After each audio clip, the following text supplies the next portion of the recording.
ಮತ್ತೆ ವಿವಾದಾತ್ಮಕ ಹೇಳಿಕೆಯನ್ನ ಕೊಟ್ಟಿದ್ದಾರೆ ಕನ್ನೇರಿ ಶ್ರೀಗಳು. ಕಾವಿ ಹಾಕದವರು ಬಸವ ತಾಲಿಬಾನಿಗಳು ಅಂತ ಸ್ವಾಮೀಜಿ ಕಾಂಟ್ರವರ್ಸಿಯನ್ನ ಕ್ರಿಯೇಟ್ ಮಾಡಿದ್ದಾರೆ. ಈ ಹಿಂದೆನೂ ಇದೇ ರೀತಿ ವಿವಾದಾತ್ಮಕ ಹೇಳಿಕೆ ಎಲ್ಲ ಕೊಟ್ಟು ಅವರಿಗೆ ನಿರ್ಬಂಧ ಎಲ್ಲ ವಿಧಿಸಲಾಗಿತ್ತು. ಈಗ ಮತ್ತೆ ಒಂದು ವಿವಾದಾತ್ಮಕ ಹೇಳಿಕೆಯನ್ನ ಕೊಟ್ಟಿದ್ದಾರೆ. ಈ ಸತಿ ಸ್ವಾಮೀಜಿ ಪಂಗಡವನ್ನೇ ಟಾರ್ಗೆಟ್ ಮಾಡಿ ಅವರು ಹೇಳಿಕೆ ಕೊಟ್ಟಿರೋದು. ಕಾವಿ ಹಾಕದವರು ಅಂದ್ರೆ ಕೆಲವರು ಅವರ ಪ್ರಕಾರ ಕಾವಿ ಹಾಕದವರು ಬಸವ ತಾಲಿಬಾನಿಗಳು ಅಂತ ಸ್ವಾಮೀಜಿ ಹೇಳಿದ್ದಾರೆ. ಮಹಾರಾಷ್ಟ್ರದ ಅದೃಶ್ಯ ಕಾಡಸಿದ್ದೇಶ್ವರ ಸ್ವಾಮೀಜಿ ಭಾಷಣದ ಸಂದರ್ಭದಲ್ಲಿ ಈ ವಿಷಯವನ್ನ ಪ್ರಸ್ತಾಪ ಮಾಡಿ ವಿವಾದವನ್ನ ಮತ್ತೆ ಮೈ ಮೇಲೆ ಎಳ್ಕೊಂಡಿದ್ದಾರೆ. ಸ್ವಾಮೀಜಿಗಳು ವೇಷ ಹಾಕೊಂಡು ಬದುಕ್ತಾರೆ, ಸ್ವಾಮೀಜಿಗಳು ರಾತ್ರಿ ಟೀ ಶರ್ಟ್ ಬರ್ಮೋಡ ಹಾಕೊಳ್ತಾರೆ, ಸ್ವಾಮೀಜಿಗಳು ರಾತ್ರಿ ಹೋಟೆಲ್ ಬಾರ್ಗಳಿಗೆ ಹೋಗ್ತಾರೆ. ಇಂಥ ಸ್ವಾಮೀಜಿಗಳಿಗೆ ಮಠಗಳು ಯಾಕೆ ಬೇಕು? ಇಂಥ ಸ್ವಾಮೀಜಿಗಳು ಸುಮ್ಮನೆ ಸಾಯಬೇಕು. ರಾಯಬಾಗದಲ್ಲಿ ಹನುಮ ಮಾಲಾ ದೀಕ್ಷೆ ಸಂದರ್ಭದಲ್ಲಿ ಹೇಳಿಕೆ ಕೊಟ್ಟಿದ್ದಾರೆ. ಹಿಂದೆ ಕಾರ್ಯಕ್ರಮದಲ್ಲಿ ವಿವಾದಾತ್ಮಕ ಭಾಷಣ ಮಾಡಿದ್ರು ಸ್ವಾಮೀಜಿ. ಅದರಿಂದ ವಿಜಯಪುರ ಸೇರಿದಂತೆ ವಿವಿಧ ಜಿಲ್ಲೆಗಳ ಪ್ರವೇಶ ನಿರ್ಬಂಧ ಬೆನ್ನಲ್ಲೇ ಮತ್ತೆ ವಿವಾದಿತ ಹೇಳಿಕೆಯನ್ನ ಕೊಟ್ಟಿದ್ದಾರೆ. ಆ ಹನುಮ ಮಾಲೆ ಒಂದ್ಸಾರಿ ನಾವು ಹನುಮ ಮಾಲಾಧಾರಿಗಳು ಅಂತ ಮನಸ್ಸಿನಾಗ ಇಳೀತು ಅಂತಂದ್ರ ಮುಗಿತು. ನಾವು ಯಾವುದೇ ಕೆಟ್ಟ ಕೆಲಸಕ್ಕೆ ದುಶ್ಚಟಗಳಿಗೆ ಬಲಿ ಆಗುವುದಿಲ್ಲ. ಈ ಮಾಲಿ ಮಾತಾಡಿಲ್ಲ. ಇದನ್ನ ಯಾರ ಬಹಳ ಮಂದಿ ಟೀಕಾ ಟಿಪ್ಪಣಿನೂ ಮಾಡಬಹುದು. ಕಮ್ಯುನಿಸ್ಟರು ಮತ್ತು ನಮ್ಮಂತ ಬಟ್ಟೆ ಹಾಕೊಂಡಂತ ಬಸವ ತಾಲಿಬಾನಿಗಳು ಟೀಕಾ ಮಾಡಬಹುದು. ನಿಮ್ ಮ್ಯಾಗ ಬಡಗಿ ಹಿಡ್ಕೊಂಡು ಯಾಕೆ ಅಡ್ಡಾಡ್ತೀರಿ? ಮತ್ತೇನ ಅರ್ಧೆ ತಾಟ್ ಹಿಡ್ಕೊಂಡು ಅಡ್ಡಾಡೋದ? ಇವ್ರಿಗೆ ನಮ್ಮ ಹುಡುಗಿಯರ್ನ ಎತ್ಕೊಂಡು ಹೊಂಟಾರ, ಬರೀಪ್ಪ ನಿಮ್ಗೆ ಆರ್ತಿ ಬೆಳಿಗ್ಗೆ ಇಬ್ಬರನ್ನು ಮನ್ಯಾಗ ಕರ್ಕೋತೀವಿ ಅಂತ ಹೇಳೋದ?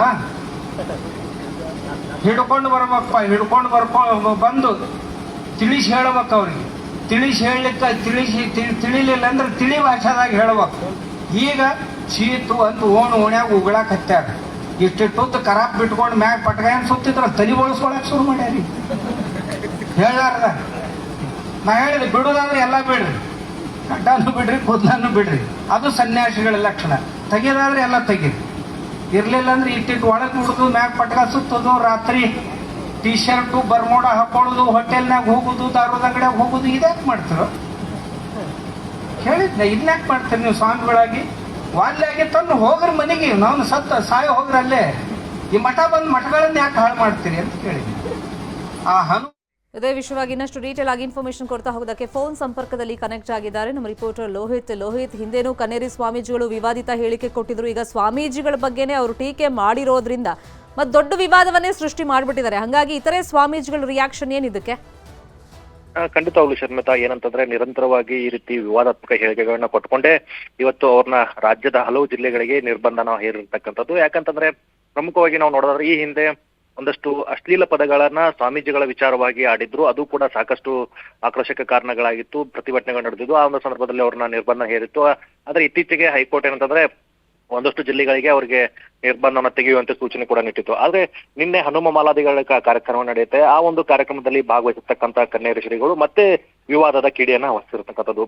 ಅದರಲ್ಲೂ ಪ್ರಮುಖವಾಗಿ ಇವತ್ತು ಕೆಲ ಕಾವಿದಾರಿಗಳು, ನಮ್ಮಂತ ಕಾವಿದಾರಿಗಳು ಅವರು ತಾಲಿಬಾನಿಗಳ ರೀತಿಯಲ್ಲಿ ವರ್ತನೆ ಮಾಡ್ತಾ ಇದ್ದಾರೆ. ಎಲ್ಲವನ್ನೂ ಕೂಡ ಆ ಕಾವಿ ಹಾಕೊಂಡು ಇವತ್ತು ಪ್ರಶ್ನೆ ಮಾಡುವಂತ ಮನಸ್ಥಿತಿಗೆ ಅವರು ಇಟ್ಟಿದ್ದಾರೆ. ಅದ್ರ ಜೊತೆಗೇನೆ ಸಂಜೆ ಆದ್ರೆ ಸಾಕು ಅವರು ಬರ್ಮೋಡ ಟೀ ಶರ್ಟ್ ಗಳನ್ನ ಹಾಕೊಂಡು ಬಾರ್ಗಳಿಗೆ ಹೋಗ್ತಾ ಇದ್ದಾರೆ, ಬೇರೆ ಬೇರೆ ಡ್ಯಾನ್ಸ್ ಕ್ಲಬ್ ಗಳಿಗೆ ಹೋಗ್ತಾ ಇದ್ದಾರೆ ಅನ್ನುವಂತ ಮಾತುಗಳನ್ನ ಆಡೋದ್ರ ಮೂಲಕ ಈಗ ಮತ್ತೆ ಏನಂತಂದ್ರೆ ಈ ಒಂದು ವಿವಾದದ ಕಿಡಿಯನ್ನ ಹಾಕ್ತಿರ್ತಕ್ಕಂಥದ್ದು. ಸೊ ಈಗ ವೇದಿಕೆ ಮೇಲೆ ಇತರೆ ಸ್ವಾಮೀಜಿಗಳನ್ನ ಅಂದ್ರೆ ಕಾವಿದಾರಿಗಳನ್ನು ಗಮನಿಸ್ತಿದೀವಿ.